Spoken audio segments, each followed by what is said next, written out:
Suman TV సగర్వంగా నిర్మిస్తున్నటువంటి కార్యక్రమం పద్మవ్యూహం.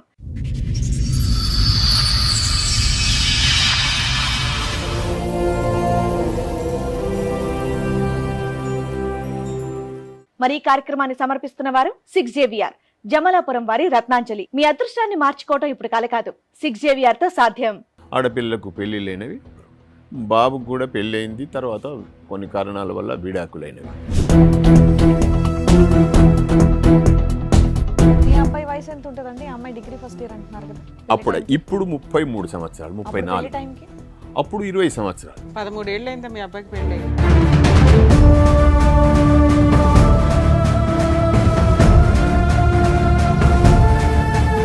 రెండో పెళ్లికి 20 సంవత్సరాలు అయితే మరి ఫస్ట్ మ్యారేజ్ ఎన్ని సంవత్సరాలు అప్పుడు చేశారు? అదే మేడం, 20 సంవత్సరాలు అప్పుడు చేసినాం. అప్పుడు ఫస్ట్ మ్యారేజ్ 20 సంవత్సరాలు, రెండో మ్యారేజ్ ఎన్ని సంవత్సరాలకి? రెండో మ్యారేజీ 4 సంవత్సరాలకి.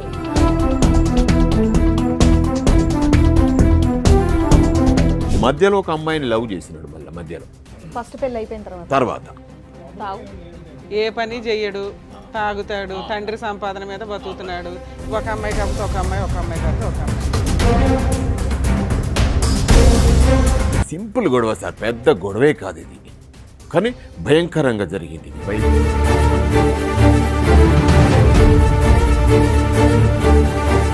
నాకు అందరికి టీ తాగుతాను, నువ్వు పని చేయొద్దన్న కదా, మళ్ళీ ఎందుకు చేస్తున్నావు అని ఎవరన్నారు? నేను మీ కోడల్ని? నా కోడల్ని. మా కొడుకు ఇటు కూర్చున్నాడు, మా మనవడు ఇక్కడ ఉన్నాడు, మా భార్య అక్కడ ఉన్నది. టీ కప్పు కూడా సర్దవద్దన్నారా డాక్టర్?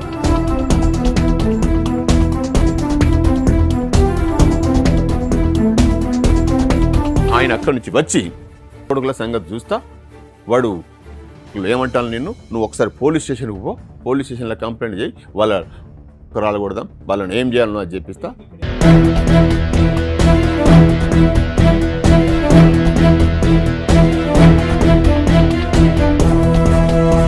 మా మామ రమ్మంటాడు, మా అత్తమ్మ కూడా మా మామ బెడ్రూమ్లోకి పోమంటది, మా భర్త కూడా మా డాడీ దగ్గరికి పో.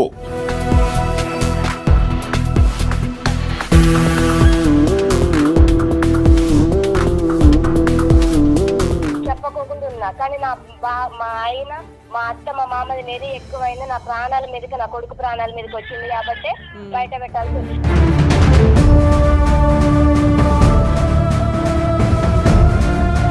మరి రెండో ప్రెగ్నెన్సీ ఎందుకు తెచ్చుకున్నా? ఒక్క నిమిషం నాన్న, కరెక్టే నువ్వు మాట్లాడుతుంది. ఇట్లాంటి హీనమైన కల్చర్ని మేము కూడా యాక్సెప్ట్ చెయ్యము.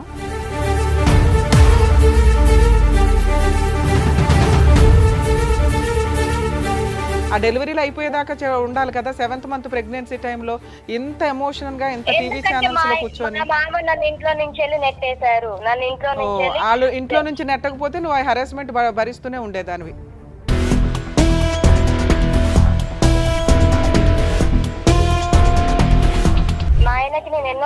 నువ్వు చెప్పాలి తల్లి, వాళ్ళు చెప్పరుగా.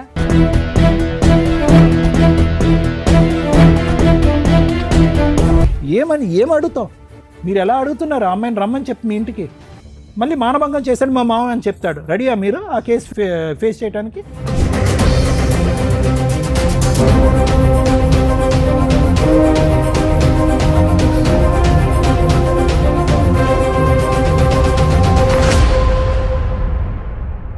ఈ కార్యక్రమంలో మనతో పాటు ఉన్నారు ప్రముఖ హైకోర్టు అడ్వకేట్ రమ్యాకుల గారు. నమస్తే మేడం. నమస్తే. ప్రముఖ సైకియాట్రిస్ట్ డాక్టర్ కళ్యాణ్ చక్రవర్తి గారు. నమస్తే సార్. ప్లీజ్ కూర్చోండి. కూర్చోండి మేడం.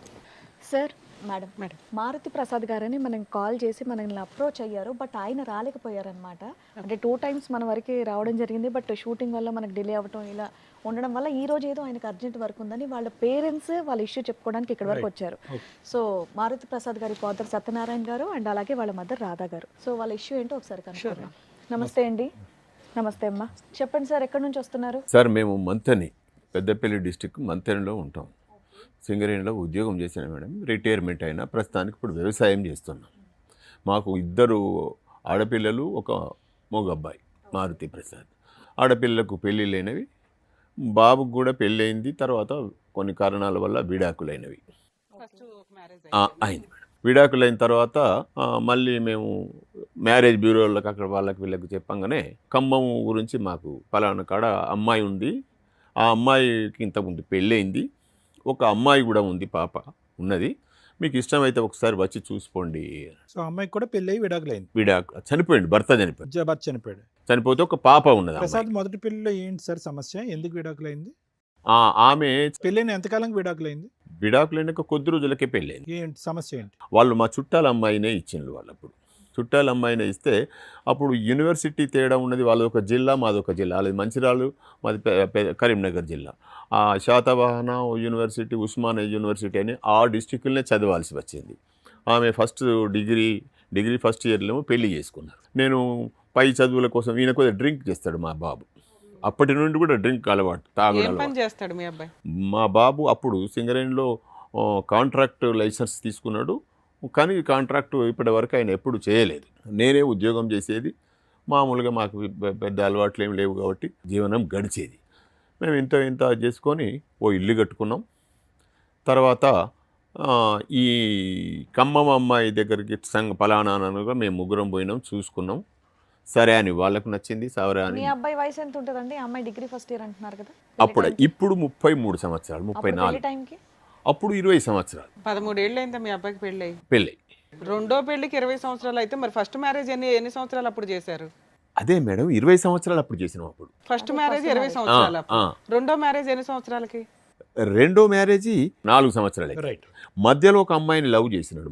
మధ్యలో ఫస్ట్ పెళ్ళి అయిపోయిన తర్వాత మరి ఆ అమ్మాయి ఏమైంది? ఆ అమ్మాయి వాళ్ళ ఫాదర్కి ఉద్యోగం అంటే వాళ్ళ ముగ్గురు ఆడపిల్లలు.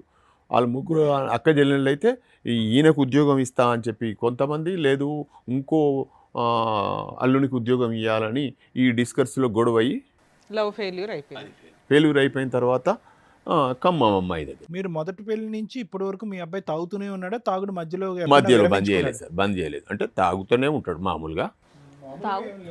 ఏ పని చెయ్యడు, తాగుతాడు, తండ్రి సంపాదన మీద బతుకుతాడు. ఒక అమ్మాయి కాకపోతే ఒక అమ్మాయి, ఒక అమ్మాయి కాకపోతే ఒక అమ్మాయి. ఇవి మాత్రం వాస్తవాలు నిజాయితీగా ఒప్పుకుంటున్నారు. కొంచెం నిజంగా మా అబ్బాయి కదా దాచి పెడదాం అనేటువంటి దాచి పెడితే ఇప్పుడు నేను మళ్ళీ మీ దగ్గర చెప్పుకో న్యాయం అడగాలి సార్. మా పరిష్కారం వ్యసనం ఉందనేది పరిష్కారం మిమ్మల్ని అడగాలి. ఏ వయసు నుంచి ఉందండి? 20 సంవత్సరాలకే మొదటి పెళ్ళి అన్నారు కదా, అప్పటి నుంచే తాగుతున్నారు? అప్పటి నుండి తాగుతారు మేడం. అంతకు ముందు నుండి. ఏం చదువుకున్నాడు మీ అబ్బాయి? మా అబ్బాయి 10వ తరగతి పాస్ కావడానికి నానా తప్పలబడి 10వ తరగతి పాస్ చేయించను. ఇది ల్యాబ్ టెక్నీషియన్ ఇంటర్మీడియట్ అది చేస్తే వెళ్ళలేదు. ఇక అప్పటి నుండి ఆయన అలవాట్లు ఆయనకు, మా అలవాట్లు నేను ఉద్యోగం చేసుకోవాలని నేను. కష్టం మీ అబ్బాయితోట మీ కోడలతోట? ఇప్పుడు వచ్చింది మొదటి నుంచి మా అబ్బాయితోని, ఇవ్వాలని మాత్రం మా కోడలతోని. ఓకే. అంత వన్ డేలో ఏం ట్విస్ట్ జరిగింది? 3 years బ్యాక్ పెళ్లి దగ్గర నుంచి చెప్పండి ఏమైంది? అయితే మేము ఖమ్మం పోయి చూసి వచ్చిన తర్వాత 3 లక్షల రూపాయలు కట్నం మాట్లాడుకున్నాం. మీరు ఎంత బంగారం పెడతారు అని అంటే మాకేం తక్కువేం లేదు, ఉద్యోగం చేస్తున్నాం, ఇంతో అంత ఉన్నది, పెద్ద ఇల్లు ఉన్నది, కిరాయిలు వస్తే అవి పర్వాలేదు. ఇంత నేను రిటైర్ అయిన తర్వాత వచ్చిన పైసలతో పొలాలు కొనుక్కున్నాం. 15 ఎకరాల వరకు కొనుక్కున్నాం సార్. 15 ఎకరాల పొలం ఉంది, ఒక 2 పెద్ద ఇండ్లు ఉన్నాయి. మంత్రిలో ఒకటి ఉన్నది, గోదావరి. ఇదంతా నేను సంపాదించుకున్నాను సార్. మా అమ్మ నాన్న, మా తల్లిదండ్రి ఆస్తి కూడా నేను తీసుకోలేదు. మా బ్రదర్స్కు వాళ్ళు కొంత తీసుకున్నారు, కొంత వాళ్ళ దగ్గర ఉన్నది కూడా గంతట్నే ఉండేవాళ్ళు. అయిన తర్వాత మేము ఈ అమ్మాయిని పెళ్లి చేసుకునేటప్పుడు మీరు ఎంత పెడతారంటే, పర్వాలేదా ఎంత అడిగినంటే వాళ్ళు 6 తులాలు మేము అడిగిళ్ళు. 6 కాదు, ఇంకో తులం ఎక్కువైనా పర్వాలేదు, మా ఇంట్లోనే ఉంటుంది కదా అని చెప్పి 8 తులాలు ఏమో పెట్టినాం. అక్కడనే వరంగల్నే కొన్నాం, అయిపోయింది. అది తీసుకున్నాం. పెళ్ళి జరిగింది. పెళ్ళి అయిన తర్వాత ప్రెగ్నెన్సీ అయింది, ఒక బాబు.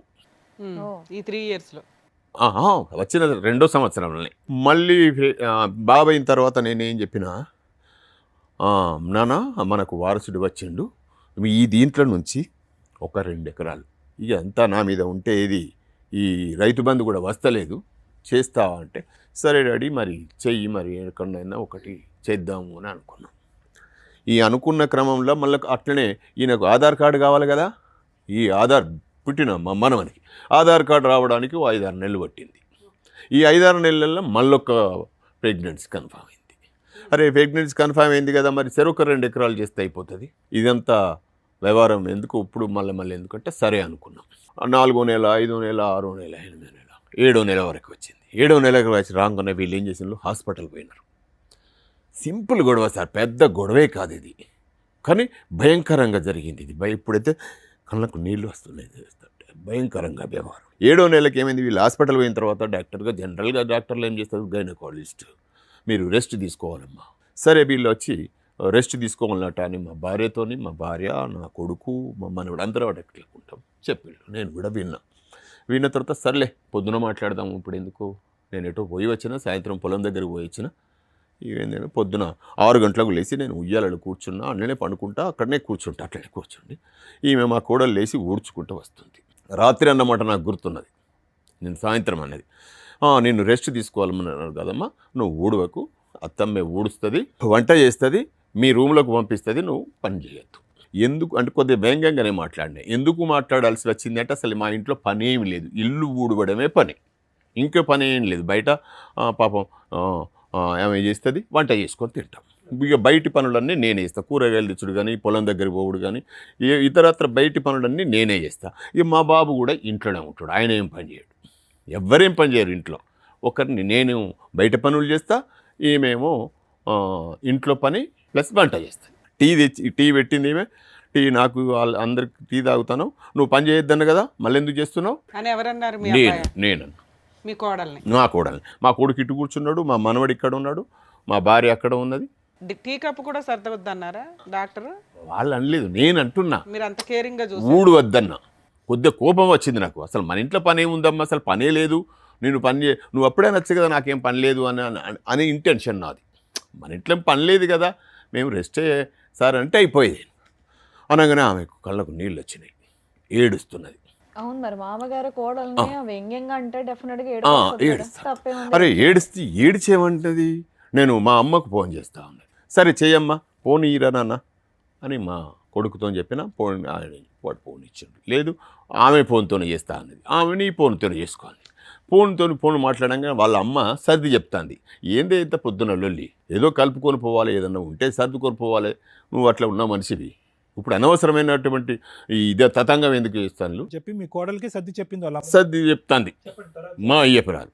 చెప్పిన తర్వాత ఇక అయిపోయిన తర్వాత వీళ్ళ అన్న మంచంలోకి లేచి వచ్చిండో లేకపోతే వాడు ఎక్కడో 6 గంటలకి కదా, ఆయన అక్కడి నుంచి వచ్చి కొడుకుల సంగతి చూస్తా, వాడు ఏమంటాను నిన్ను, నువ్వు ఒకసారి పోలీస్ స్టేషన్కి పో, పోలీస్ స్టేషన్లో కంప్లైంట్ చేయి, వాళ్ళ రాలకూడదాం, వాళ్ళని ఏం చేయాలనో అది చెప్పిస్తా. ఇక్కడ ఏంటి అంత సీనే ఉంది, ఇక్కడ లేదు సార్. అక్కడ నుంచి ఫోన్లో ఈమె ఏడుస్తున్నది కాబట్టి అక్కడ ఏమనిపించిందో ఆయన ఏదో జరిగి, ఇప్పుడు ఈ కళ్ళ ముంగట కనబడితేనేమో ఏం కనబడదు, ఈమె ఫోన్లో ఏడుస్తున్నది. సరే, వాళ్ళిద్దరు రిలేషన్ ఎలా ఉండిందండి మొగుడు పిల్లలది? అప్పటి వరకు బాగా గొడవలు లాంటివి లేవు. సో మీ మధ్య కూడా ఎటువంటి డిస్టర్బెన్సెస్ ఎక్కడ ఏమీ లేదు, అత్త మామయ్య కోడలు అందరం మంచిగా వ్యంగ్యంగా అనాల్సిన అవసరం ఏమొచ్చిందండి? నీకు అసలు పని ఎక్కడిది, నీకు అసలు ఆయన ఎట్లా అంటే ఇంత అవుతుంది అనుకోలేదు మేడం. నేను ఎంత పెద్ద రాదాంతం ఇక్కడ దాకా వస్తుంది, సంవత్సరం గడుస్తుంది, ఇదంతా ఇంత పెద్ద ఇష్యూ అవుతుంది అనుకోలేదు. జరిగింది అనగానే ఏమేం చేసింది, వెళ్ళిపోతుంది. నువ్వు పోలీస్ స్టేషన్ పోతా, బయటికి నడువు అని చెప్పి నాకు కోపం వచ్చింది. మా అల్లుడు వాళ్ళ అన్నగాడు తిట్టంగానే నాకు కూడా కోపం వచ్చింది, బీపీ అయింది. నువ్వు పోలీస్ స్టేషన్ దాకా నడువు అని చెప్పి 20 సార్లు అన్నాను. 20 సార్లు అనగానే ఏమే పోలీస్ స్టేషన్ పోయింది. మా మనవడు ఇంట్లో ఉన్నాడు, అందరూ ఇక్కడ ఉన్నాడు. మీరు 20 సార్లు అన్నారు నడువు అవతల నడువు, నువ్వు నన్ను మనాల్సిన మాట కాదు కదా ఇది. ఏమంది?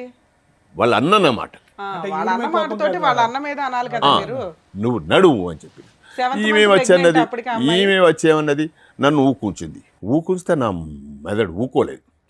ఊకుంటూ పక్కదరకు అది పోని, ఎక్కడ కాకపోతుందో ఏం చేస్తుందో చేయని, ఏదన్నా చేసుకొని పో, నన్ను అంత మాట అనాల్సిన అవసరం లేదు. వాళ్ళ అన్న ఒక్క నిమిషం గురుగారు, వాళ్ళ అన్న మాట కోపం వచ్చిందా? ఈ అమ్మాయి ఈ మాత్రం ఇష్యూకి ఫోన్ ఎత్తి వాళ్ళ అన్న మాటకే కోపం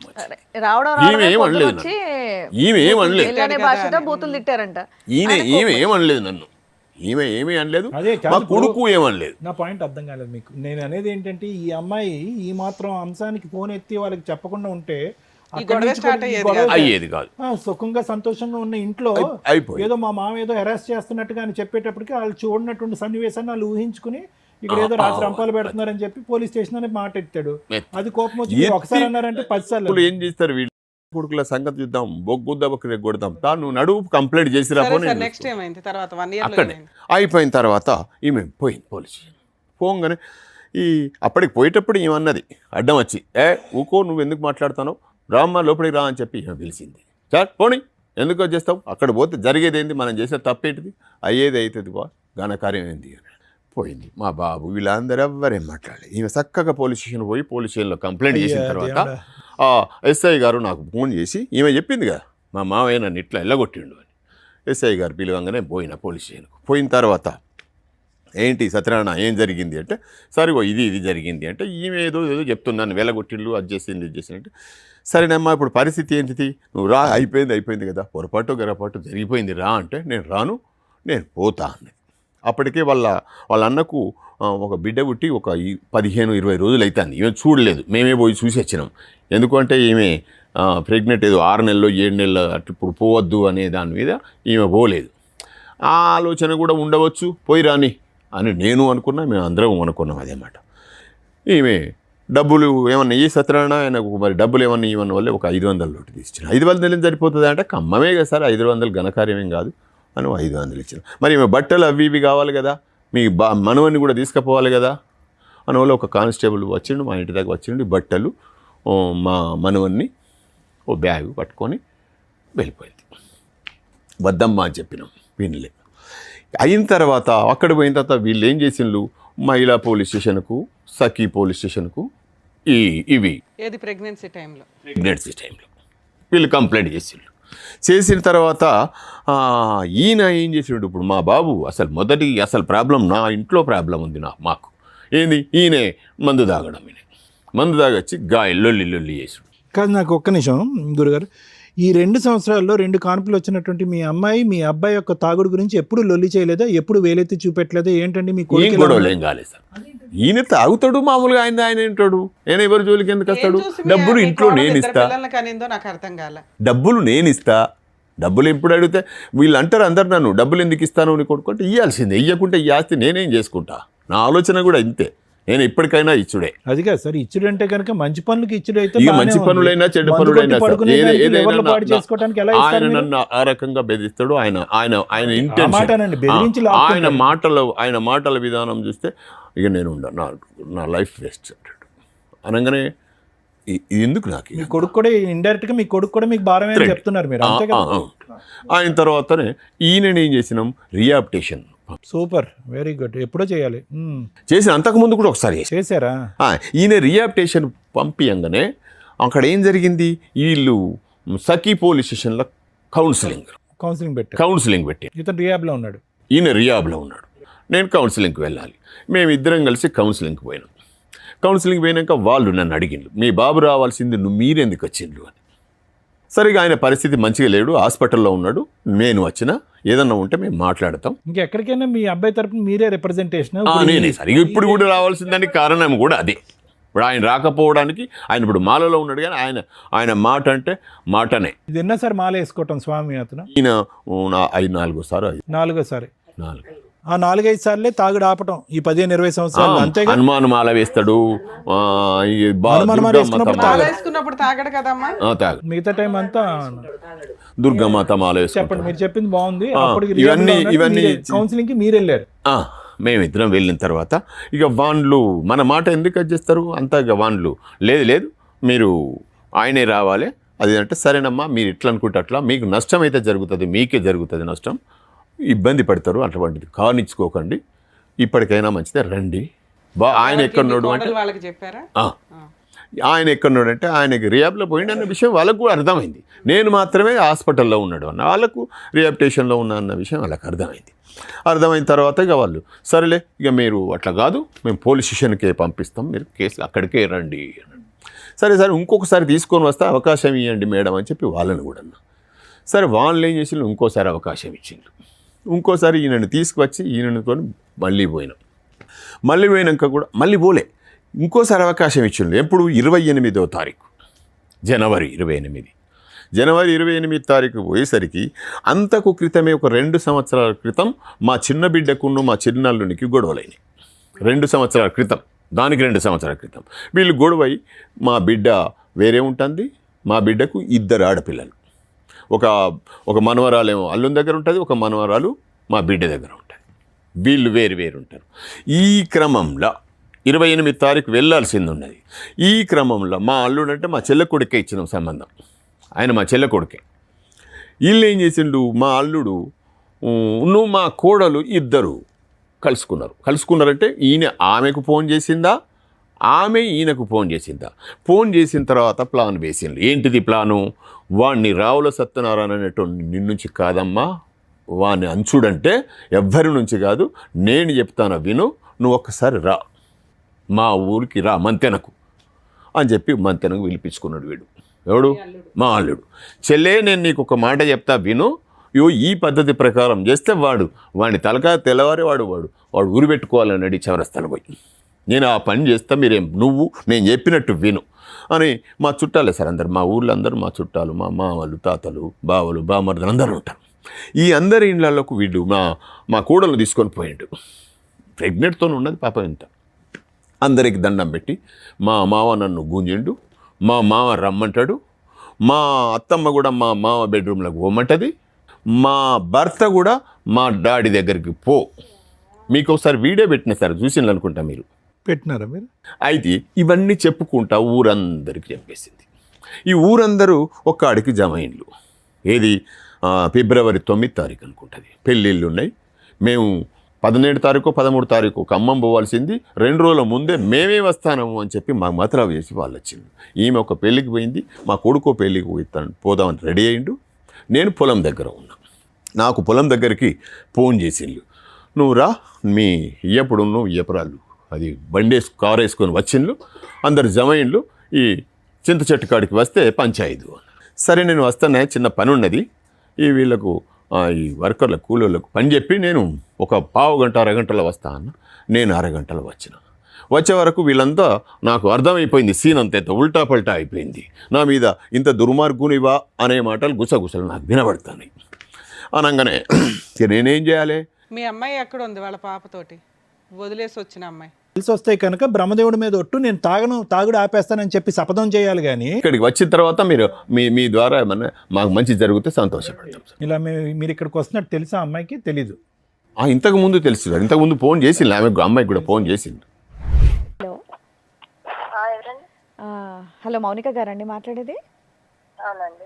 నేను సుమన్ టీవీ పద్మవ్యూహం ప్రోగ్రామ్ నుంచి శ్రీవాణిని మాట్లాడుతున్నాను. చెప్పండి. ఇక్కడ అడ్వకేట్ రమ్య గారు మీతో మాట్లాడతారు, ఒక నిమిషం మాట్లాడండి. మేడం, నేను పాపని తీసుకొని హాస్పిటల్లో ఉన్నాను, నేను తర్వాత కాల్ చేస్తాను మేడం. నానా పర్లేదమ్మా, ఒక్క నిమిషం తల్లి. మీ మావయ్య గారు వీళ్ళు వచ్చారు. ఏంటి అసలు ఆయన మీద ఒక ఎలిగేషన్ ఒకటి సీరియస్ గా నడుస్తుంది. ఏం జరిగింది నాన్న? తను చేసిందే నేను చెప్పాను మేడం. మా మామ నన్ను సెక్సువల్ గా చాలా ఇబ్బంది పెడుతున్నాడు. ఎంతంటే అంత ఘోరంగా ఇబ్బంది చేస్తున్నారు. నాన్న, ఆ విషయం మీద మీరు కంప్లైంట్ ఇవ్వకుండా ఎందుకు భరించారమ్మా అప్పటిదాకా, లాస్ట్ మినిట్ దాకా? ప్రెగ్నెన్సీలు వచ్చినాయి, ప్రెగ్నెన్సీలు గురించి వస్తున్నప్పుడు మీరు డాక్టర్ దగ్గర ఫస్ట్ మ్యామ్ చెప్పేది ఏంటంటే, నాకు ఫస్ట్ మ్యారేజ్ అయింది, నాకు ఒక పాప ఉన్నది. ఆ పాప ఫ్యూచర్ గురించి ఆలోచించి నేను ఎంతవరకు కూడా చెప్పకోకుండా ఉన్నా. కానీ మా ఆయన, మా అత్త, మా మామది నెరి ఎక్కువైంది, నా ప్రాణాల మీదకి, నా కొడుకు ప్రాణాల మీదకి వచ్చింది కాబట్టి బయట పెట్టాల్సి వచ్చింది. సరే నాన్న, మీరు పెళ్ళైన దగ్గర నుంచే ఈ హెరాస్మెంట్ ఉందా మీకు? స్టార్టింగ్ నుంచి? నా మా బాబు కడుపులో పడిన తర్వాత నుంచి ఉంది మ్యామ్. మరి రెండో ప్రెగ్నెన్సీ ఎందుకు తెచ్చుకున్నా? ఒక్క నిమిషం నాన్న, కరెక్టే నువ్వు మాట్లాడుతుంది. ఇట్లాంటి హీనమైన కల్చర్ని మేము కూడా యాక్సెప్ట్ చెయ్యము. ఇలా ఒక మామగారు, అత్తగారు, హస్బెండ్ హెరాస్ చేస్తుంటే నువ్వు రెండో ప్రెగ్నెన్సీ ఎందుకు తెచ్చుకున్నావు నాన్న? మ్యామ్, నాకు బయటకు వచ్చే వీలు ఉండకపోయేది. మా హస్బెండ్ మా అమ్మ వాళ్ళ ఇంటికి వచ్చినా కూడా పక్కనే వచ్చేది నాకు. అసలు ఈ ఇంట్లో నీకు ఒక చాలా దారుణమైన ఒక స్త్రీకి జరగకూడని అవమానం జరుగుతుంది, హెరాస్మెంట్ జరుగుతుంది. అలా జరుగుతున్నప్పుడు ఇది ఉండే కాపురమా ఊడే కాపురమా, ఏ రోజు ఎలా వస్తుందో తేడా అని మనం కొంచెం సెకండ్ ప్రెగ్నెన్సీ తెచ్చుకోకుండా ఆగాలి కదా. అవును మేడం, తెచ్చుకోకుండా ఆగాలంటే ఎట్లా అవుతారు? రా పక్క మీదకి రా అని చెప్పేసి గుంజి గొంత దారుణంగా చేసినప్పుడు ఎలా ఉంటారు మేడం? ఇట్లా మాట్లాడదు అమ్మాయి, మీరు అన్న పర్లేదులే కానీ ఇలా చేస్తున్నప్పుడు ఎలా ఉంటారు చెప్పండి? బలవంతంగా ఉన్నప్పుడు ఎలా ఉంటారు? ఓకే, భర్త పరిస్థితి ఏంటమ్మా? మీ ఆయన పరిస్థితి? మా ఆయన మార్నింగ్ లేస్తే తాగడమే పని మేడం. అంత తాగుబోతూ ఇంత హెరాస్మెంట్ ఉన్న కేసులో నిన్ను ఆల్రెడీ ఇంకో పిల్లోడు, ఫస్ట్ పిల్లోడు చిన్న పిల్లాడు అంటే సెకండ్ బాబు, నీ బాబు సెకండ్ బాబు, నీకు చిన్న పిల్లోడు ఉండగా అబ్బాయి మంచం మీదకి వచ్చి తాగొచ్చి లాక్కెళ్ళిపోతుంటే నువ్వు హెరాస్మెంట్ కేసులు కానీ ఏమీ వేయలేదా? అంతకుముందు ఫస్ట్ మ్యారేజ్లో నీకు లీగాలిటీ తెలుసు, కేసులు వేస్తే ఏం జరుగుతుందో తెలుసు. ఎందుకు ఇంత హెరాస్మెంట్ ఎందుకు భరించావు నాన్న? ఎందుకు భరించానంటే నేను కాంప్రమైజ్ అయ్యా జీవితంగా మేడం. మరి కాంప్రమైజ్ ఆ డెలివరీలు అయిపోయేదాకా ఉండాలి కదా. 7th మంత్ ప్రెగ్నెన్సీ టైంలో ఇంత ఎమోషనల్ గా ఇంత టీవీ ఛానల్స్ లో కూర్చొని మా మామ నన్ను ఇంట్లో నుంచి వెళ్ళి నెట్టేశారు. నన్ను ఇంట్లో నుంచి వాళ్ళు ఇంట్లో నుంచి నెట్టకపోతే నువ్వు ఆ హెరాస్మెంట్ భరిస్తూనే ఉండేదానివి. అవును వాళ్ళ ఇంట్లో నుంచి నెట్టేసి నిన్ను సేవ్ చేశారు ఒక రకంగా. అయితే లేకపోతే ఏ రోజుకి ఏం జరిగేదో కదా తల్లి. అయితే ఒకటి మేడం, మీరు మీడియా నుంచి ఇట్లా మాట్లాడడం కాదు, మా ఊరికి వచ్చి మా ఊరు మధ్యలో పంచాయతీ పెట్టి మాట్లాడండి మేడం, ఓకేనా? అమ్మా నిన్నేం అనట్లేదమ్మా. ఇప్పుడు మీ మామగారు ఏమంటున్నారంటే ఇక్కడ మీడియా గురించి మీరు మాట్లాడొద్దమ్మా, ఎందుకంటే మీరు అంతా మీడియాలో కూర్చొని ఆ వీడియోలు మాకు పంపించారు. ఇదేమి సీక్రెట్ ఎపిసోడ్ కాదు మీది. సో కాబట్టి మీ మొహాలు జనాలకు తెలియకుండా ఏమీ లేవు. అలాగే మీ మామగారు కానీ మీ హస్బెండ్ కానీ మీరు కానీ ఇక్కడ మీ తప్పేమీ లేదు. ఎందులో తప్పు ఉంది, ఏం చేయాలి, ప్రాబ్లం సొల్యూషన్ గురించి ఒక ఆలోచన అంతే. ఇక్కడ ఒక ఆడపిల్లకి ఇంత హెరాస్మెంట్ జరిగితే మేము ఊరుకోం తల్లి. అసలు ఇదే మాకు తెలిస్తే నేను ఏం చేయాలో అది చేసేదాన్ని. అవునా కాదా? దానికి మేడం మీడియాలో ఎలా మాట్లాడకండి అనడం కాదు. ఒక నిమిషం మేడం, మా మామ మీద ఎన్ని హెరాస్మెంట్ కేసులు ఉన్నాయి ఒక్కసారి చూస్తారా? మా మామ గురించి చెప్పునా? అందుకే ఇప్పుడు ఆయన చెప్పింది మేము నమ్మలేకే నీకు ఫోన్ చేసాం. నువ్వన్నా నిజం చెప్తావు ఏం జరిగిందని. ఇప్పుడు కొన్ని చెప్పావు, ఇంకేమున్నాయి చెప్పునానా? మ్యామ్ మా మామ అదే కండక్టర్ ని గాని గుంజితే అది గాని కేసు ఉంది. మొన్న మా ఇంటి పక్కన మాకు గోదావరికండ ఇల్లు ఉంది, ఆ ఇల్లు గురించి కూడా కేసు ఉంది. సరే అవి సివిల్ కేసులు ఆస్తిగదాలు ఎక్కడన్నా ఉంటే నాన్న.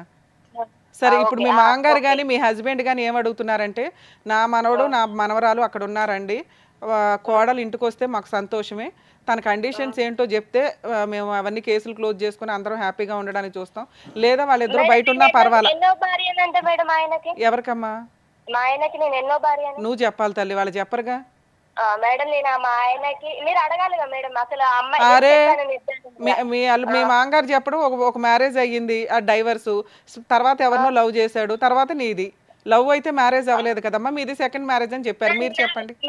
లేదు మేడం, అమ్మాయితో కూడా మ్యారేజ్ అయింది, అమ్మాయితో కూడా డైవర్స్ అయినా. ఫస్ట్ అమ్మాయిని పెద్ద మనుషులలో కూర్చోబెట్టారు, నాకు ఆ కాగితాలు చూపేలే. తర్వాతకి అమ్మాయిది ఎంగేజ్మెంట్ వరకు వచ్చిన తర్వాత వాళ్ళ ఈయన తాగుడు, ఈయన ఎంగేజ్మెంట్ లో గురించి తెలిసి అది క్యాన్సిల్ అయిపోయింది. అది చెప్పారులేమ్మా, అది చెప్పారు. తర్వాత మంచి అమ్మాయి కోసం అని ఖమ్మం నుంచి మీ సంబంధం వస్తే, ఆ పిల్లలున్నా పర్లేదు, మంచి అమ్మాయి అబ్బాయిని అర్థం చేసుకొని ఉంటది, ప్రాపర్టీస్ ఉన్నాయి కదా, కాస్త కుటుంబం కంటిన్యూ అవుతుందని వాళ్ళు కొంచెం మంచి మనసుతో నీ దాకా వచ్చారండి. 3 అమ్మాయి వరకు ఎందుకు వచ్చింది? ఇద్దరు అమ్మాయిలు కూడా మా మామ హెరాస్మెంట్ ఉంటేనే వెళ్ళారు. మీరు మా ఊర్లో ఎంక్వైరీ చేసుకున్నా పర్లేదు మేడం. వాళ్ళు చెప్తారా నాన్న? వాళ్ళు ఎవరైనా చెప్తారా? ఫస్ట్ అమ్మాయి కానీ సెకండ్ అమ్మాయి కానీ? మేడం నాకు ఎట్లా టచ్ లో ఉంటారు, వాళ్ళ లైఫ్ వాళ్ళు చూసుకున్నారు. మరి నువ్వు అంత పెద్ద ఎలిగేషన్స్ వేసేయకూడదు కదా తల్లి. ఇక్కడ మేము కలపడానికి ఏమన్నా ఆప్షన్ ఉందా అని మేము వెతుకుతున్నాం. మీరు ఆల్రెడీ త్రూ అడ్వకేట్ ద్వారా ఒకసారి అడిగారంట కదమ్మా, ఫుల్ అండ్ ఫైనల్ సెటిల్మెంట్ కలిసి ఉండడానికి నాకు రెడీ అనండి అని. మేడం ఒకటి చెప్పనా మేడం, అమ్మా మా ఆయన వచ్చాడా మేడం? ఆయన మాల్లో ఉన్నాడు తల్లి, మాలలో ఉన్నాడు ఆయన. ఓకే మాలలో ఉన్నారు. అసలు నా భార్య నా పిల్లలు అని చెప్పేసి కొంచెమైనా ఉందా ఆయనకి? నాన్న ఇప్పుడు ఆయనే వస్తాడు, ఆయన కౌన్సిలింగ్ ఇస్తాం. నీకు ఒక మాట అడుగుతున్నాను వినండి. మీరు 2 acres పిల్లలకి 2 acres 4 acres, ఒక్క నిమిషం తల్లి ఇంతసేపు మాట్లాడడం. 4 acres పిల్లలకి నీకు 2 acres రాస్తే కలిసి కాపురానికి వస్తానన్నమాట, అది ఓకేనా? అలా అంటే మరి మాట్లాడతాం ఆయనతోటి. లేదు మేడం, నాకు నమ్మకం లేదు మేడం ఆయన మీద. ఏది మీకు 6 acres రాసి ఇచ్చినా రారా? లేదు మేడం, నాకు నమ్మకం లేదు మేడం. ఎవరి మీద లేదు అని చెప్పేసి నాకు నమ్మకం లేదు మేడం. ఆస్తి కాదు ముఖ్యం మేడం, నా ప్రాణం ముఖ్యం, నా పిల్లల భవిష్యత్తు ముఖ్యం మేడం. సూపర్ నాన్న, ఓకే. వాళ్ళకి అదే కౌన్సిలింగ్ ఇస్తామమ్మా. 6 acres పక్కన పెట్టండి, అవి ఎవరిని అడిగే హక్కు లేదు, అది వాళ్ళ సెల్ఫ్ ఎక్వేడు. కేసులు చూసుకోండి, కోర్టులోనే చూసుకుంటే అప్పుడు ఏం న్యాయం జరుగుతుంది అది. నాన్న నువ్వేమన్నా 6 acres రాసిస్తే వస్తావేమో, మేము మామగారికి కౌన్సిలింగ్ ఇద్దాం అనుకున్నాం, నీకు ఆల్రెడీ ఇష్టం లేదు కాబట్టి ఓకే నాన్న, జాగ్రత్త, పిల్లల్ని జాగ్రత్తగా చూసుకోమ్మా. మేడం ఇంకొకటి మేడం, పిల్లల్ని ఉంచుకొని నా భర్త మొన్న కూడా ఒక అమ్మాయితో తిరుగుతున్నాడు మేడం, ఫోటోస్ కానీ పెడుతున్నాడు. మరి దీని గురించి మీరు చట్టపరంగా నాకు న్యాయం ఏం చేయరా మేడం? నాన్న మీకు ఆల్రెడీ అడ్వకేట్స్ ఉన్నారు, వాళ్ళు సెటిల్మెంట్లు మాట్లాడారు, మళ్ళీ ఇప్పుడు మీరేమో కాదంటున్నారు. సెటిల్మెంట్ ఏదన్నా ఉంటే మాట్లాడతాం, కానీ నీకు ఆల్రెడీ అడ్వకేట్లు ఉన్నారు, వీళ్ళకి అడ్వకేట్లు ఉన్నారు, కలిపి ఉంచడం కోసం ఈ స్టేజ్ విడగొట్టి ఆస్తి పంపకాలు చేయడానికి కాదు కదా తల్లి. మీ అడ్వకేట్ల ద్వారా పోరాటం చేయండి అమ్మా, జాగ్రత్త తల్లి. లేదండి ఇక్కడ క్లియర్గా అర్థమైపోతుంది కదా మేడం మాట్లాడారు కాబట్టి. తప్పుగా అనుకోకండి. ఇప్పుడు ఆ అమ్మాయి పెద్ద అలిగేషన్ ఏంటంటే, పెళ్లి చేసుకుంది కొడుకు, కాపురం చేసేది నా తండ్రి అన్నట్టు ఉంది ఆ అమ్మాయిది. ఇంకా అటువంటి అలిగేషన్ చేసిన తర్వాత ఈరోజు మా కోడలు మాకు కావాలి అన్నా కూడా అది చాలా హాస్యాస్పదంగానే ఉంటుంది. ఆ అమ్మాయి ఇక్కడికి వచ్చినా కూడా చాలా విచిత్ర విడ్డూరంగానే ఉంటుంది. అలాంటి ఒక ఎలిగేషన్ వేసిన ఏ మామగారు కూడా యాక్సెప్ట్ చేయరు. మీరు అడుగుతుంటే అదంతా డమ్మీ అయిపోద్ది కదా, చాలా దారుణంగా ఉంటుంది. మీ క్యారెక్టర్లో పడిపోతాయి ఇవన్నీ. సార్ వాళ్ళ వర్షన్ విన్నారు కదా, మీరేమంటారు? సత్యనారాయణ గారు, ఇక్కడ మొత్తం ఇక్కడ ఎవరన్నా హీమ్యాను సూపర్ హీరో ఉన్నాడంటే మీ కొడుకు. ఒకటి, ఏ తండ్రి అయినా ఏ తల్లి అయినా ప్రధానంగా గుర్తుపెట్టుకోవాల్సింది ఏంటంటే, ఈరోజు ఎక్కడ కూడా ఇటువంటి వేదిక మీద వచ్చినటువంటి తల్లిదండ్రులు ఎవరు కూడా వాళ్ళ కొడుకు మీద ఈ స్థాయిలో వేలెత్తి చూపెట్టలేదు. మీరు వస్తూనే నిజాయితీగా మా కొడుకు యొక్క క్యారెక్టర్ దరిద్రం అండి, మీరు చెప్పింది ఆ కొండ మీద ఉన్న ఆ చిన్న మొక్క స్థాయి చెప్తే కనుక కిందన ఎంత ఉంది 99% అన్నది మేము ఊహించుకోగలం. ఓకే, సో ఈరోజు మీ కోడల కంటే మీకు పెద్ద శత్రువు ఎవరైనా ఉన్నారంటే అది మీ కొడుకు. మీ కొడుకు ఎప్పుడు శత్రువు అయ్యాడు? మీకు ఎప్పుడో శత్రువు అయ్యాడు. ఎప్పుడైతే తాగుడుకు బానిస అయ్యాడో, ఎప్పుడైతే మీ దగ్గర డబ్బులు గుంజుకున్నాడో, ఎప్పుడైతే 10వ తరగతి 10 సార్లు రాశాడో, అప్పటి నుంచే మీ కొడుకు ఒక తెగినటువంటి గాలిపటం. తెగిన గాలిపటానికి మనం ఏం చేయాలి అంటే కనుక దానికి సరిగ్గా తాడు కట్టి దాన్ని పట్టు బిగించి దాన్ని ఒక గాడిలో పెట్టిన తర్వాత ఆ అమ్మాయిని తీసుకొస్తారో, కోడలను ప్రేమించి పెళ్లి చేసుకుంటాడో, ఆ తర్వాత మీ ఇష్టం. ఈరోజు ఎక్కడ తప్పు వచ్చింది ఇక్కడ? మీ కొడుకు ఏం పాత్ర పోషించాడు ఇక్కడ? అప్పటి నుంచి ఇప్పటి వరకు అతను పెళ్లి చేసుకుంది ఎవరినన్నా ఉంటే కనుక ఆ మందుబాటులను పెళ్లి చేసుకున్నాడు. మిగతా వాళ్ళందరూ కూడా తూతూ మంత్రంలాగా వచ్చి వెళ్ళిపోయినటువంటి వాళ్ళే. కానీ మీరు చెప్పినటువంటి వాళ్ళు ముగ్గురే అయితే కనుక, ఇద్దరు భార్యలు ఒక లవర్ అయితే కనుక, ఊహించుకున్న వాళ్ళు ఎంతమంది ఉన్నారని చెప్పి ఆ అమ్మాయి అంటుంది. అది మనం ఇంకా నమ్మాలి. ఎందుకంటే మీ అబ్బాయికి చదువు లేదు, సంధ్య లేదు, ఒక పద్ధతి అయినటువంటి ఒక ఉద్యోగం లేదు, ఒక బాధ్యత లేదు. ఇవన్నీ ఏమీ చేయనటువంటి అబ్బాయికి ఈరోజు మీరు ఇక్కడ నోరు లేదు, ఈ తల్లికి నోరు లేదు. ఎందుకంటే కొడుకుని దారిలో పెట్టుకోలేకపోయింది. 2 ఆడపిల్లలు ఉన్నారు కాబట్టి, 3వవాడు కొడుకు కాబట్టి, అరే తై అంటే సై అంటే సైరా, తందన అంటే తందనారా అని చెప్పి, నీ తాగుడికి డబ్బులు కావాలని చెప్పి ఫ్రీగా మీరిద్దరు ఏటీఎం మెషిన్ లాగా అతని తాగుడిని పోషించి పెద్ద చేసి ఈరోజు ఈ పరిస్థితి వరకు తీసుకొచ్చారు. ఇక్కడ ఇంకొక మాటే లేదు. ఇప్పుడు ఏమైంది? మీరు ఫస్ట్ ఆఫ్ ఆల్ మీరు చేయవలసింది ఏంటంటే, ఆ అబ్బాయిలో ఒక నిలకడతనం నేర్పించాలి, ఒక ఆలోచన శైలి పెంపొందించాలి, అవసరమైతే 10 సంవత్సరాలు రీహాబిలిటేషన్లో పెట్టాలి, ఇంకో దారిని వెళ్ళి తాగుడు ఆపించాలి, వ్యక్తిత్వాన్ని డెవలప్ చేయాలి. ఇక్కడ ఎక్కడ చేసామండి వ్యక్తిత్వం? ఏదో సామెత ఉందో చూడండి, పెళ్ళి అయితే కనుక పిచ్చి కుదురుతుంది అన్నట్టుగా మీరు పెళ్లి చేసేటటువంటి పనిలోనే పడ్డారు, కానీ ఆ అబ్బాయి వ్యక్తిత్వం మార్చలేదు. ఒక తల్లి తండ్రిగా ఎందుకు పనికిరానటువంటి, తప్పుగా అనుకోకండి, సరైనటువంటి ఒక బాధ్యత తీసుకున్నటువంటి ఒక అబ్బాయిని మీరు బాగు చేసేటటువంటి దాంట్లో మీరు ఓటం పాలయ్యి ఈరోజు బయట నుంచి వచ్చేటటువంటి ఆడపిల్ల వచ్చి అతను సరిదిద్దుతుందండి? అంత ఓపిక సహనం ఉంటుందా? ఈ అమ్మాయి ఈరోజు మౌనిక అనేటటువంటి అమ్మాయి ఎప్పటికీ కూడా సత్యనారాయణ గారు మీ అబ్బాయి మీద కూడా పీకల్లోతు ఉంది ఆ అమ్మాయికి. కానీ ఆ అమ్మాయి అక్కడికి అక్కలేదు, ఎందుకంటే పెళ్లి చేసుకుంది అతను, మాట్లాడేది మీరు. సో ఇలాంటి పరిస్థితుల్లో ఏ స్థాయి అలిగేషన్ మీ మీద వచ్చిందో చూడండి. ఆ అమ్మాయి ఏదైనా నాలుగు ఖర్చుకుని ఇప్పుడు ఆ మాట ఈ పబ్లిక్గా ఈ ఫోన్ కాల్లో చెప్పకూడదు అని చెప్పదేమో అని నేను అనుకున్నాను. కానీ ఈరోజు బహిరంగంగా బల్లగుద్ది మళ్ళీ మాట్లాడుతుంది ఆ అమ్మాయి. ఇంకొక మాట కూడా అంది, మీరు ఇచ్చిన ఆఫర్ కూడా నాకు వద్దు అంటుంది ఆ అమ్మాయి. ఈరోజు మీరేమన్నారు? సార్ అక్కడో 2 ఎకరాలు ఇక్కడో 2 ఎకరాలు, ఆ అమ్మాయికి 2 ఎకరాలు అడుగుతుంది కాబట్టి నేను ఆ అమ్మాయికి ఇవ్వను, కానీ మనవరాళ్ళ వరకు ఇస్తానండి, వచ్చి కాపురం చేయమనండి, ఇంట్లో హ్యాపీగా సంతోషంగా చూడాలని మీరు అనుకుంటున్నారు. కానీ ఆ అమ్మాయి ఇప్పటికీ కూడా తన యొక్క ఇంటిగ్రిటీ థ్రెట్, తన యొక్క వ్యక్తిత్వం మీద ఉండేటటువంటి గురి, లేదంటే తన యొక్క ప్రాణాల మీదకు ఉండేటటువంటి భయంతో ఈరోజు మీరు వచ్చేటటువంటి ఆఫర్ కాదు, 6 ఎకరాలు కాదు కదా, మొత్తం 15 ఎకరాలు వచ్చినా కూడా నాకు వద్దు, నాకు అక్కడ సేఫ్టీ లేదని చెప్పి ఆ అమ్మాయి మాట మీద ఆ అమ్మాయి చాలా నిలకడగానే ఉంది. మీరు చెప్పేది ఇప్పుడు ఆ అమ్మాయి చెప్పేది అసలు మ్యాచ్ అవ్వట్లేదు. ఇక్కడ చూడండి, ఎన్ని పంచాయతీలకు మీ అబ్బాయి వెళ్ళాడు, ఎన్ని పంచాయతీలకు మీరు వెళ్ళారు, ప్రతి చోట మేము ఎక్కడ చూడలేదండి. మేము చూడనటువంటిది ఏంటంటే, ఇక్కడ వచ్చి కూర్చున్నటువంటి తల్లిదండ్రులు వాళ్ళ కొడుకు యొక్క బానిసమైన తాగుడికి బానిసైనటువంటి కొడుకు యొక్క పాత్రని మార్చుకోలేకపోవటం అనేటటువంటిది ఒక అంశం అయితే కనుక, రెండోది ఏంటంటే కనుక ఇక్కడ మీరు వచ్చి ఎన్ని పంచాయతీలు మీరు అటెండ్ అయ్యి ఉంటారు? ఇక్కడ ఎందుకు ఏ పంచాయతీ కూడా ఎందుకు సక్సెస్ఫుల్ అవ్వట్లేదు అంటే కనుక, పెళ్లి చేసుకున్నవాడు మాట్లాడట్లేదు, పెళ్లి చేసుకున్నవాడు తాగుడు ఆపట్లేదు, పెళ్లి చేసుకున్నవాడు బాధ్యత తీసుకోవట్లేదు. అతను తీసుకున్నటువంటి బాధ్యత మీరు తీసుకుని ఇక్కడ పెద్దలుగా ఇక్కడ కూర్చున్నారు. మీరు వర్కౌట్ అవ్వదండి, వర్కౌట్ అవుతుంది. ఇది ఎప్పుడో నువ్వు ఆ అమ్మాయి కేసులు పెట్టినప్పుడు అవునా అంటే, ఇక్కడ అన్నిటికంటే బాధ కలిగేది ఏంటంటే కనుక, మౌనిక ఎందుకు ఇలా డబుల్ రోల్ ప్లే చేస్తుందో నాకు అర్థం కావట్లేదు. ఆ అమ్మాయి మాటలో స్పీడ్ కనిపిస్తుంది. ఆబ్వియస్లీ తను పడినటువంటి క్షోభ మీరు పడింది. ఈరోజు ఆ అమ్మాయి ఆ మాట అంటే కనుక మీరు అగ్గిలం మీద గుగ్గిలం అవ్వాలి. ఏంటి మీ క్యారెక్టర్ ఇక్కడ పబ్లిక్లో అసాసినేట్ అవుతుంది. మీ క్యారెక్టర్ అంటే చాలాసార్లు నా క్యారెక్టర్ అసాసినేట్ అయ్యింది కాబట్టి ఈరోజు కొత్తగా నాకు అనిపించట్లేదని మీరు అనొచ్చు. కానీ ఈరోజు ఆ అమ్మాయి డబ్బులకి ఆశపడట్లేదు, సేఫ్టీ చూసుకుంటుంది. రెండోది ఏంటంటే పద్ధతిగా ఆ అబ్బాయి మారలేదండి, ఇప్పటికి కూడా తాగుతున్నాడు, వేరే స్త్రీతో కూడా తిరుగుతున్నాడు అనేటటువంటి అంశం ఉంటుంది. అంటే ఆ అమ్మాయి ఉద్దేశం ఏంటంటే మీరు ఆస్తులతో నన్ను కొనలేరు.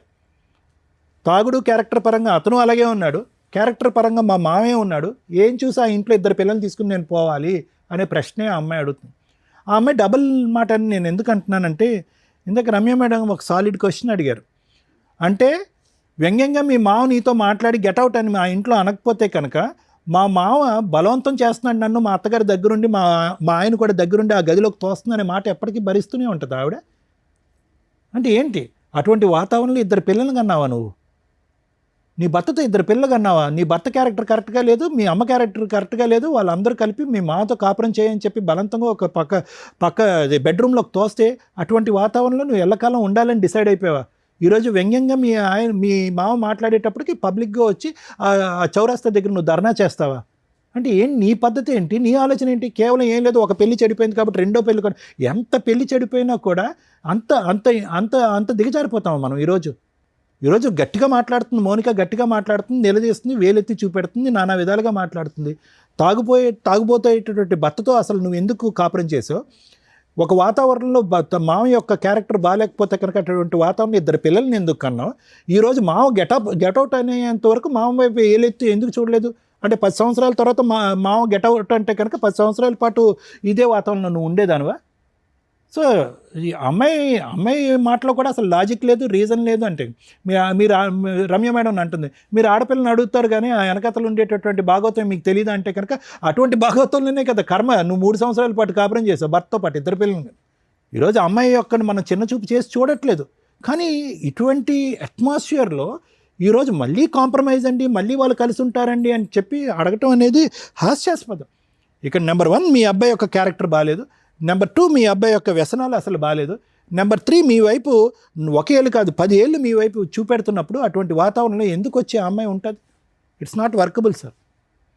ఈరోజు మీ యొక్క జీవిత కర్తవ్యం ఏంటి అంటే కనుక ఈరోజు మా అబ్బాయికి పెళ్లి చేయటం, ఇంకో అమ్మాయిని తీసుకురావటం, ఆ అమ్మాయితో ఇంకో ఇద్దరు పిల్లలకి అంటాం కాదు. తక్షణ కర్తవ్యం, జీవిత కర్తవ్యం ఏదన్నా ఉంది అంటే కనుక మీ తల్లిదండ్రులుగా మీ ఇద్దరికి మీ అబ్బాయి కౌన్సిలింగ్ ఇవ్వండి, లేదంటే సరైనటువంటి రిహాబిలిటేషన్ సెంటర్లో పెట్టండి, డి అడిక్షన్ థెరపీ ఇవ్వండి, ట్రీట్మెంట్ ఇవ్వండి. ఆ అబ్బాయిని ఒక మనిషిగా చేయండి, ఒక వ్యక్తిగా మార్చండి. ఈరోజు ఏ దమ్ము ధైర్యంతో ఆ అబ్బాయి ఈరోజు మా భార్య తన బిడ్డను తీసుకుని ఇక్కడికి వస్తే కనుక నేను బతుకుంటాను, లేదంటే తాగి చచ్చిపోతానని. ఇప్పుడు ఆ అబ్బాయి తాగి ప్రత్యేకంగా ఏం చచ్చిపోలేదు, ఈ పాటికే ఆ అబ్బాయి లివర్ కిడ్నీ అన్నీ పాడైపోయి ఉంటాయి. పట్టుమని అతని జీవితంలో 5 నెలలు మించి అతను తాగుడు ఆపలే, నేను చెప్పగలను.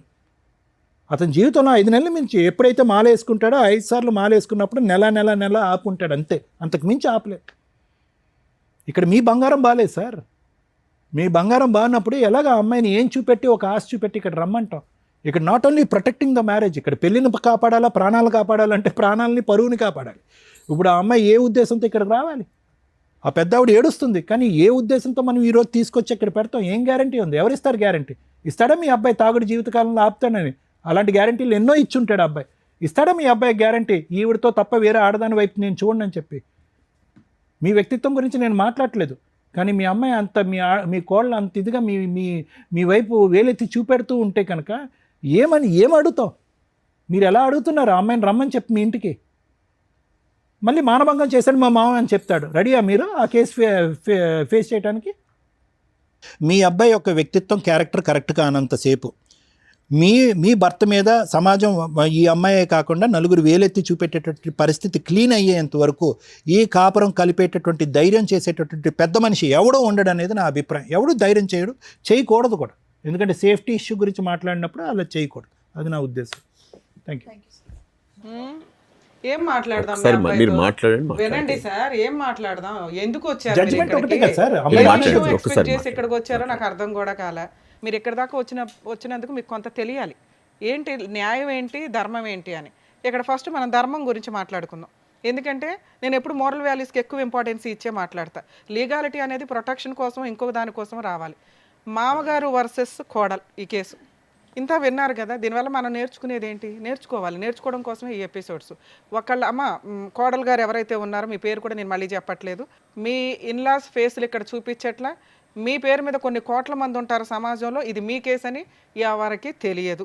సో కాబట్టి మీరు ఫ్రీ, మీ అత్తామామలు కూడా ఫ్రీనే, ఇక్కడ ఎవరు మిమ్మల్ని హైలైట్ చేసి ఫేసులు చూపించట్లేదు కాబట్టి రిలాక్స్ ఉండండి. కోడళ్ళు ఈ మధ్య కేసులు వేసేటప్పుడు దారుణాతి దారుణంగా దిగజారి ఎలిగేషన్స్ని పెట్టడం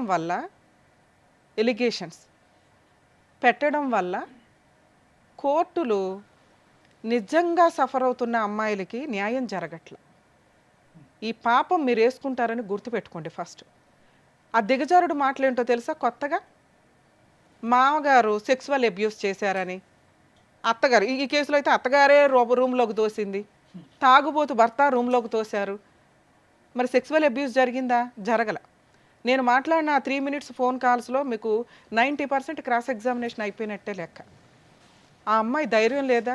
ఇంత నరకం భరించడానికి అంత అవకాశం ఉందా? ఎందుకు ఉందో చెప్తాను. అవన్నీ దారుణం అండి. ఎప్పుడైనా ఒక మహిళ సెక్సువల్ అబ్యూస్ జరగదా మేడం అంటే జరుగుతాయి. వరస్ట్ ఆఫ్ వరస్ట్ మామగారులు ఎక్కడో ఉంటారు. మామగారు సెక్సువల్ అబ్యూజు, మా ఆయన మా అత్తగారితో పడుకుంటాడు వెళ్ళి, ఇవన్నీ చండాలమైన మాటలమ్మా. మళ్ళీ మీ అదే క్రాస్ ఎగ్జామినేషన్లో అడిగితే అత్తగారి దగ్గర పడుకోవడం అంటే నా రూమ్లో పడుకోడండి, అత్తగారు హాల్లో పడుకుంటే వెళ్ళి ఆవిడ పక్కన పడుకుంటాడు. తల్లికి ఎప్పుడు కొడుకు చిన్నపిల్లోడే, వాడికి 70 ఏళ్ళు వచ్చినా కూడా. అలాగే మామగారుల విషయానికి వస్తే ఆయనకి 2 కూతుర్లు ఉన్నారు. ఆల్రెడీ ఒక కూతురు కాపురం నాశనమే, ఆ పిల్ల కూడా ఇంట్లోనే ఉంటుంది. ఒక ఆడబడుచు ఇంట్లో ఉండి, మనవరాలు ఇంట్లో ఉండి దరిద్రాతి దరిద్రంగా ఒక ఎలిగేషన్ వేస్తున్నప్పుడు మనస్సాక్షి ఒకటి ఉంటుంది కదమ్మా. ఫస్ట్ హస్బెండ్ చనిపోయి రెండో హస్బెండ్ తాగుబోతూ వచ్చిన 1-2 monthsకే నీకు సీన్ అర్థమవుతుంది. వచ్చిన 1 yearలో ప్రెగ్నెన్సీ తెచ్చుకున్నప్పుడు మీకు సీన్ అర్థమైంది. ఇంటి యజమాని మామగారు హోల్ అండ్ సోల్. ఎందుకు చేసుకున్నావు పెళ్ళి? ఆస్తి కోసం. మామగారు ఎందుకు పెళ్లి చేశాడు? తాగుబోతు కొడుకు ఎవరో ఒక పిల్ల ఉండి వారసత్వం ముందుకు తీసుకెళ్ళాలి. ఎందుకంటే మన ఇండియన్స్ ఆలోచన విధానం ఆస్తి ఎక్కడికి పోకూడదు. అదే ఆడపిల్లలకి అసలు వెళ్ళకూడదు. కొన్ని సందర్భాల్లో మగపిల్లడు వరస్ట్ ఆఫ్ వరస్ట్ అయినా కూడా ఆళ్ళ వారసులకే వెళ్ళాలి. అదే ఈ మూర్ఖుడైన మాంగారు చేసిన పని. నా కొడుక్కి పిల్లలు పుట్టాలి, అందులో ఫస్ట్ ఇందాక మీరు అన్నారో లేదో, మాకు వారసుడు పుట్టాడండి. మగపిల్లడు పుడితే వారసుడు, ఆడపిల్లలు వారసులు కదా. Mistake number 1. నెక్స్ట్ మా మనవడు పుట్టాడండి, పుట్టగానే నేను 2 ఎకరాలు రాసేద్దాం అనుకున్నాను. రాశారా? రాయిలా. మనవరాలు పుట్టేదాకా మళ్ళీ వ్యవహారం నడుస్తూనే ఉంది. మనవరాలు పుట్టినాక రాద్దాం అనుకున్నానండి. ఇవన్నీ నిజం కాదండి. ఎందుకంటే నిజంగా రాసే వ్యక్తి ఆ 21 days ఫంక్షన్కో లేకపోతే ఆ 1 year కార్యక్రమానికో రాస్తాం. ఈలోపు ఇంకో ప్రెగ్నెన్సీ వచ్చింది. ఇవన్నీ ఎప్పుడు నడుచుంటాయంటే ఈ ఆలోచన విధానాలు పెద్ద మనుషుల పంచాయతీలు టీవీ షోకి వచ్చినాక చెప్తే బాగుంటుంది. ఎందుకంటే వాళ్ళు 6 ఎకరాలు అడిగేశారు కాబట్టి 2 ఎకరాలు మనవాళ్ళకి మనవరాలకి, మన వారసులు అంటే చించేసుకుంటున్నాం కదా, వాళ్ళకి ఇద్దామని ఒక ఇదే తప్ప ఈయనకి ఇచ్చే ఉద్దేశం లేదు. లీగల్గా ఇవ్వటం కుదరదు. ఇది గుర్తుపెట్టుకోండి కోడళ్ళు. మాంగారు ఆస్తిని చూసి కొడుకుల్ని పెళ్లి చేసుకుంటే కొడుక్కి సంపాదన మీదే మీ మెయింటెనెన్స్ ఉంటుంది. కొడుక్కి సంబంధించి అతని ఇన్కమ్, అతని ఆస్తుల మీదే మీకు ఆస్తి హక్కులు ఉంటాయి తప్ప మామగారు అత్తగారో సెల్ఫ్ ఎక్వైర్డో స్త్రీధనాల మీదో మీకు ఎటువంటి హక్కు ఉండదు. తిన్నగా కాపురాలు చేసి భర్తతో పాటు కంటిన్యూ అవుతూ భర్తకు వచ్చినప్పుడు మీరు తీసుకోవడం అనేది కామన్గా జరిగింది. పెళ్ళిళ్ళు చేసుకోవడం వరస్ట్ ఆఫ్ వరస్ట్ ఎలిగేషను. నిజంగా ఏదైనా స్త్రీకి వాళ్ళ మాంగారి దగ్గర నుంచో, మా బావల దగ్గర నుంచో, మరుదుల దగ్గర నుంచో ఇలాంటి ఒక సెక్సువల్ అబ్యూజ్ జరిగితే తల్లి చెప్పు తీసి కొట్టి బయటికి రండి. ఒక్క సెకండ్ కూడా ఆలోచించొద్దు. మీ క్యారెక్టర్లో పాతాళంలోకి వెళ్ళిపోతాయి. జరుగుతాయి. ఎక్కడో వరస్ట్ కోర్టులో ఒకడు దరిద్రుడు ఎక్కడో ఉంటాడు, వాడు పాపన ఆడిపోతాడు. బయటికి రండి. దీనికంటే సంవత్సరం ఆగి రావడం ఎందుకు? పెళ్ళి అమ్మాయి ఎప్పటి నుంచి జరిగింది నీకు ఈ హెరాస్మెంట్ అంటే ఫస్ట్ బాబు కడుపులో ఉన్న దగ్గర నుంచి. మరి రెండో ప్రెగ్నెన్సీ ఎందుకు తెచ్చుకున్నావు అంటే ప్రిపేర్, కోర్టుకి చెప్పడానికి ప్రిపేర్. జడ్జిలకి తెలియవా? నిజంగా హ్యాట్స్ ఆఫ్ అండి ఫ్యామిలీ కేసులు చేస్తున్న జడ్జెస్ ఎవరైతే ఉన్నారో. ఎందుకంటే ఆ కష్టం ఏంటో మాకు తెలుస్తుంది. ఈ మధ్య ఇంకా వరస్ట్. ఒకప్పుడు ఫ్యామిలీ మ్యాటర్ అంటే ఫ్యామిలీ మ్యాటరే, ఇప్పుడు ఎంత ట్విస్ట్లు, ఎంత దారుణంగా మాట్లాడుతున్నారు. 2 years ఎవరండి ఒక మామగారు సెక్సువల్ అబ్యూస్ చేయడానికి రెడీ అయిపోతారు. చేయలే, ఒక అదృష్టం ఏంటంటే చేయలే. సెక్సువల్ అబ్యూస్కి రెడీ అవుతూ రూమ్లోకి అత్తగారు వెళ్ళు అని తోస్తూ భర్త కూడా దోస్తాడట. అలాంటి భర్తతో సెకండ్ టైం వాడు తాగొచ్చి అని ఈడ్చుకెళ్ళిపోతే పడుకుంటూ పోయిందంట. మళ్ళీ ప్రెగ్నెన్సీ. టూ మచ్ అనిపించట్లే మీకు? జడ్జెస్ ఏమో అక్కడ ఊరికే కూర్చుంటారు అనుకుంటారా? మేమంటే మాట్లాడతాం, పాపం వాళ్ళు ఏంటి జడ్జిమెంట్ ఇవ్వాల్సిన టైంలో ఇస్తారు. సెన్స్ ఉండాలి కదమ్మా మాట్లాడేటప్పుడు. మీకు తండ్రి ఉంటారు, మీకు అన్నదమ్ములు ఉంటారు. ఎంత హీనంగా మాట్లాడుతున్నారమ్మా మీరు. ఆయన చెడ్డోడైతే బయటకు వచ్చాయి. లా అండ్ ఆర్డర్ నీకు ఫేవర్గా ఉంటుంది. సెక్సువల్ అబ్యూస్ని ఏ కోర్టు యాక్సెప్ట్ చేయదు. నువ్వు ఆ రోజు చేసే కేసు స్ట్రాంగ్ కేసు. 2 years అనుభవించానండి. నువ్వు ఇంట్లో నుంచి ఎట్లా వెళ్ళావు తల్లి? సెక్సువల్ అబ్యూస్ జరిగినప్పుడు వెళ్ళాలి. అదొదిలేసి మామగారు తిడితే ఆయన ఇంట్లో నుంచి తరిమితే వెళ్ళవచ్చు. టూ మచ్ కదా. మళ్ళీ సెకండ్ మ్యారేజ్ మేడం, ఇప్పుడేం చేస్తావు? ఇప్పుడు కూడా సెకండ్ మ్యారేజేగా. మేము కలపడానికి ట్రై చేస్తుంటే నువ్వు ఆ ఛాన్స్ కూడా ఇవ్వట్లా. 15 ఎకరాలు కావాలి మనకి కాదా? ఈ ఆస్తి మీ మామగారి స్వార్జితం. మీకు సెకండ్ మ్యారేజ్ సర్దుకోవడం అనేది ఓన్లీ ఆస్తి కోసమే సర్దుకున్నారు తప్ప నిజంగా సెక్సువల్ అబ్యూజ్ని నేనైతే యాక్సెప్ట్ చేయట్లేదు. ఎందుకంటే భూప్రపంచంలో ఏ స్త్రీ కూడా మామగారు ఇట్లాంటి హెరాస్మెంట్ చేస్తే తొక్కుల ఆస్తి కోసం టెంప్ట్ అయ్యారు ఇదయ్యే దరిద్రులు ఎక్కడో ఉంటారు తప్ప మీరు అది కాదు. ఎందుకంటే నేను నమ్ముతున్నా మీ క్యారెక్టర్ని. ఇటువంటి అబ్యూజే జరిగితే ఆస్తి కోసం గంజన్న తినొచ్చు తల్లి, ఆస్తి కోసం క్యారెక్టర్ నమ్ముకోవద్దు. అమ్ముకున్నారా మళ్ళీ మాట్లాడద్దు బయటకు వచ్చి. ఎందుకంటే మామగారు అంటే ఒక తండ్రి పాత్రలో ఉంటారు తల్లి. చాలామంది కోడళ్ళు వణికిపోతారు ఇప్పుడు ఈ ఎపిసోడ్ వింటే. మామ నవ్వుతూ దగ్గరికి వచ్చినా వాళ్ళకి భయం వేస్తుంది, అమ్మ అని తలని విన్నా భయం వేస్తుంది. ఎందుకంటే ఆ స్పర్శ యొక్క మీనింగ్ ప్రతి స్త్రీకి తెలుసు. ఏ మగాడు ఏ దృష్టితో చేయేస్తాడు అని. ఆ బేసిక్ సెన్స్ లేకుండా బతకట్లేదుగా. ఆస్తుల కోసం బతికారంటే ఆ పాపాలు మూటగట్టుకోవాల్సిన పరిస్థితి. ఇప్పుడు 3 పిల్లల్ని దగ్గర పెట్టుకొని న్యాయ పోరాటం, 498 డీవీసీ, మెయింటెనెన్స్, ఆస్తుల పార్టీషన్. అలాగే తల్లి సుప్రీంకోర్టు దాకా వెళ్ళొచ్చు ఈ కేసులో నువ్వు హ్యాపీగా. నీ భర్త ఏ పని చేయడు, పనికి మాల తాగిపోతూ, ఆయన దగ్గర నుంచి నీకు మెయింటెనెన్స్ కూడా అంతంత మాత్రమే. మరి అత్తమామలు ఇవ్వాలి కదండి అంటే ఎక్కడైనా రీజనబుల్గా ఏదైనా కోర్టు పిల్లల హ్యూమనిటికల్ గ్రౌండ్ మీద ఈయనేదో తెలియక ఇప్పుడు 2 ఎకరాలు 4 ఎకరాలు ఇస్తానన్నాడు కానీ ఆ మాట అనకపోతే ఖచ్చితంగా మెయింటెనెన్స్ కూడా రాదు. అత్తమామల దగ్గర నుంచి వసూలు చేసే రైట్స్ నీకు లేవు. ఇలాంటి ఒక ఎలిగేషన్ వేసిన తర్వాత వాళ్ళే హ్యూమనిటికల్ గ్రౌండ్లో ఇచ్చేవాళ్ళు మీకు. మీరు ఇంత బూతు నెక్స్ట్ పెద్ద మనుషుల పంచాయతీలో ఆయన పరువు తీసేశారు. అర్థమవుతుందా? ఎందుకంటే ఆయన నిజంగా మీకు సెక్సువల్ అబ్యూజ్ చేసి ఉన్న ఈరోజు రమ్య గారు వాయిస్ రేస్ చేయలేకపోతున్నారు. మీరు 2 ఇయర్స్ దాన్ని కంటిన్యూ అవ్వడం వల్ల. మీ మామగారు ఇంట్లో నుంచి బయటికి వెళ్తే మేడం నేను వెళ్ళలేనండి, నేను కేసులు వేయలేనండి, నాకు ఎవరు సపోర్ట్ లేరండి, సెకండ్ మ్యారేజ్ కాబట్టి నిలబెట్టుకున్నానండి అన్న నువ్వు 10 ఛానల్స్ని కూర్చోపెట్టావు, నిరాహార దీక్ష చేసావు. ఈ రోజున 10 కేసులు వేసి కంటిన్యూ అవుతున్నావు. కేసులు వేయడానికి అన్నీ బాగానే ఉంటాయి తల్లి. ఒక 5 ఇయర్స్ ఫైట్ చేయండి. మీకు జరగాల్సిన న్యాయం కోర్టు ద్వారా 100% నడుస్తుంది. రిమైనింగ్ నీ గురించి మంచిగా మాట్లాడితే మీకు అవసరం సెకండ్ మ్యారేజ్ చేసుకున్నారు. ఫస్ట్ కూతురు ఎవరైతే ఫస్ట్ హస్బెండ్ నుంచి అతను చనిపోవడం వల్ల పుట్టిన పాప ఏదైతే ఉందో అమ్మమ్మ తాతయ్యల దగ్గర పెరుగుతున్న సమయంలో ఖచ్చితంగా వీళ్ళు ఒక కండిషన్ పెట్టారు, మా ఇంటికి తీసుకురాము, మాతో పాటు ఉండడం జరగదు అని.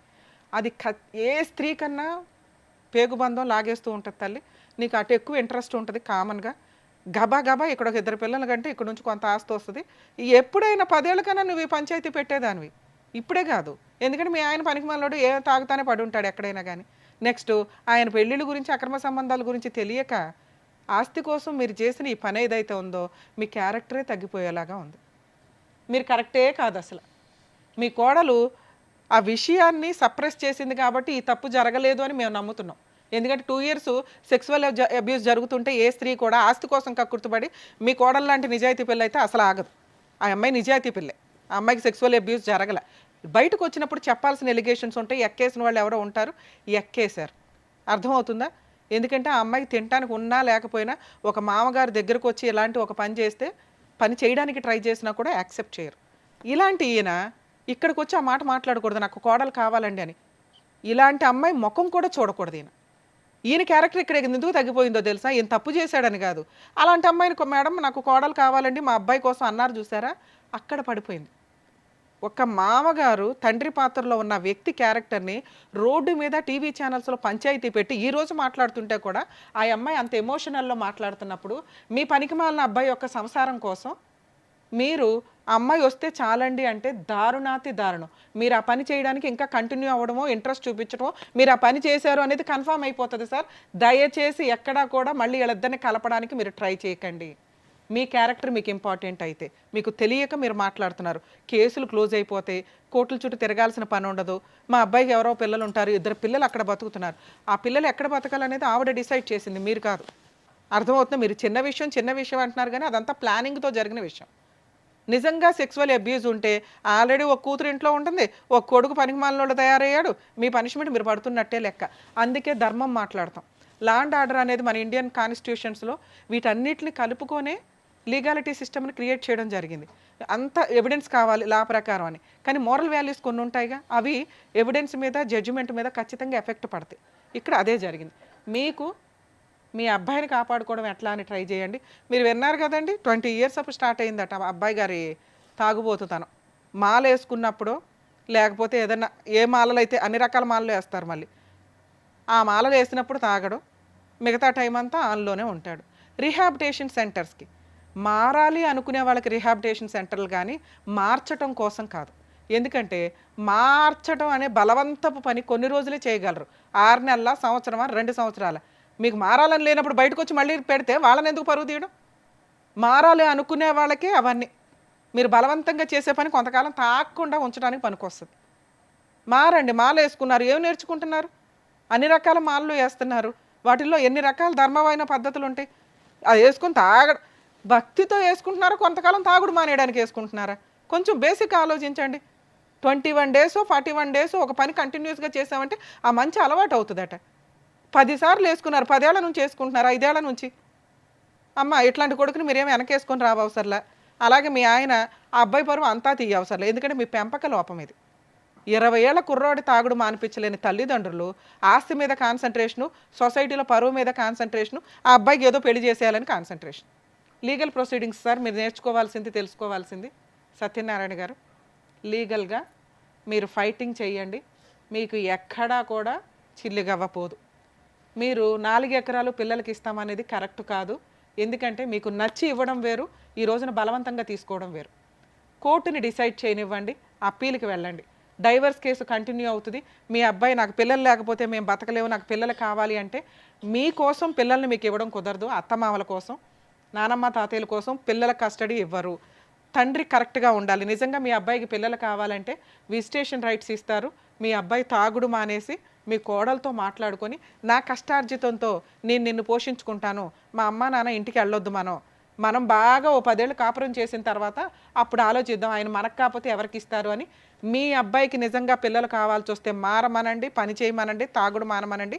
విజిటేషన్ రైట్స్కి ఆవిడేసిన ఏ కేసులో మీరు ఒక పర్మిషన్ పిటిషన్ వేసినా మీ అబ్బాయికి పిల్లల్ని చూడడానికి పర్మిషన్ వస్తుంది. మీకు ఆల్రెడీ మనవాళ్ళు లేరా, కూతుర్లు లేరా, మనవరాళ్ళు లేరా, ఉన్నారు. మీ కూతుర్లే మీకు వారసులు అనుకొని కంటిన్యూ అవ్వండి. ఓవరాల్గా ఈ కేసు డైవర్స్కి వెళ్లాల్సిన కేసు అయితే సెటిల్మెంటు. ఇందులో మీరు గట్టిగా ఇస్తే ఎకరం ఏదైనా ఇచ్చుకొని మాట్లాడుకోవాలి తప్ప 6 ఎకరాలకి 4 ఎకరాలకి అసలు వెళ్ళకండి సార్. ఇది ఇలాంటి సెటిల్మెంట్లు చేస్తే ప్రతి ఒక్కరికి ఇదే అలవాటు అవుతుంది. కోర్టు ఏం డెసిషన్ తీసుకుంటుందో తీసుకొనివ్వండి. ఎందుకంటే మీ కోడలు వేస్తున్నాయన్నీ ఎలిగేషన్సే, మీ మీద అబాండాలు వేసింది కానీ అవి నిజాలు కాదు. కోర్టులో ప్రూవ్ చేయడం జరగదు. అర్థమవుతుందా? ఒకవేళ అలాంటి ఎవిడెన్స్లు ఏమన్నా ఉంటే మీకు తగ్గ పనిష్మెంట్ మీకు పడుతుంది. తప్పు చేసినోడు ఎవరన్నా పనిష్మెంట్ పడాల్సిందే, అత్యాసకు పోయిన వాళ్ళు ఎవరన్నా పనిష్మెంట్లు పడాల్సిందే. మీరు మీ అడ్వకేట్లు చెప్పినట్టు మీరు ప్రాపర్గా ఫైట్ చేసుకుంటూ వెళ్ళండి. కోర్టులో ఏ న్యాయం జరిగిద్దో మీకు అదే న్యాయం ఫైనల్. ఈ స్టేజ్ మీద అయితే మేము ఈ పాయింట్స్ మీద మాట్లాడం, మీ తప్పులు మీకు తెలియజేసాం. మీరు ఇంకెక్కడా కూడా 5 ఎకరాలు ఇస్తాం 3 ఎకరాలు ఇస్తామని అనొద్దు సార్, ఎందుకంటే అది మీ కష్టార్జితం. కేసులు ఏం తేలుతాయో చూసిన తర్వాత మీ ఇష్ట ప్రకారం ఇచ్చుకోండి. Okay madam, thank you madam. Sir నాకు తెలిసి మీకు కావాల్సినటువంటి సొల్యూషన్ ఇక్కడ దొరికిందనే నేను అనుకుంటున్నాను. అంటే ఏం చేయాలి, ఎలా ఉంటే బెటర్ అనేది మీరు అడిగిన దానికి కరెక్ట్గా ఆన్సర్ చెప్పారు. అది మీరు చేస్తే కరెక్ట్ అని మా ఉద్దేశం. Thank you sir, thank you madam. మరో కథతో మళ్ళీ కలుద్దాం.